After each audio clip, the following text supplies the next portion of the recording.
All right, number 3. Here we go. Trying to identify the number of protons, neutrons, and electrons in specific isotopes. We have 4 different examples here. 2 of them are given to us in hyphen notation. 2 of them are given to us in nuclear symbol notation. We, in all of these instances, have enough information to complete this task. So I've already completed A for you, and I want to show you how I did that. If I go to my periodic table and I find sodium, which is Na, okay, so I don't block everything. Na. Sodium has 11 protons. 11 protons, so I write 11 right here. The atomic number is 11. It's the number of protons. Boom. Now, for right now, since we have not yet introduced the idea of the ion, we are assuming that every single atom that we're talking about right now is neutral, has no net charge. And so in order for there to be no net charge, the number of electrons also needs to be 11, right, to balance out all of the protons.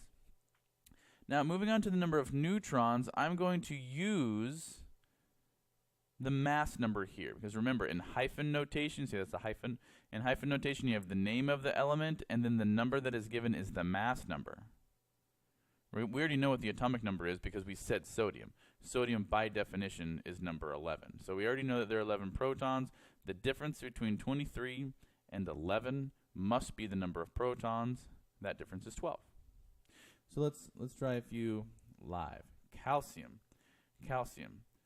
So calcium is number 20 right here. Okay, calcium number 20. So that has 20 protons. So if it's neutral, it's going to have 20 electrons. Let's see, 20. This is calcium 40. So the difference between the mass number and the number of protons is 20. So we have 3 20s all across.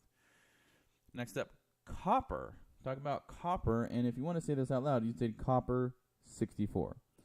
The nifty thing about this in nuclear symbol is we actually already have access to the atomic number.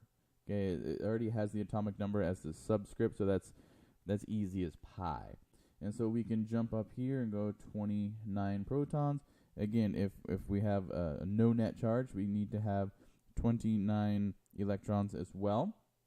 And the difference between 64, the mass number, and 29, the atomic number, is 35.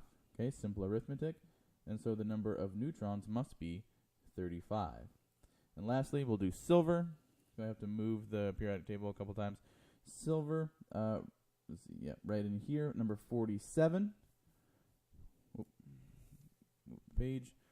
If silver is number 47, which, you know, we can tell right here it's number 47, it has 47 protons. That's what makes the atomic number 47. Again, we are assuming that these atoms have no net charge, so also 47 electrons. And the difference between the mass number and the atomic number, meaning the difference between 103 and 47, is 61. 61. Right? Yeah, 61.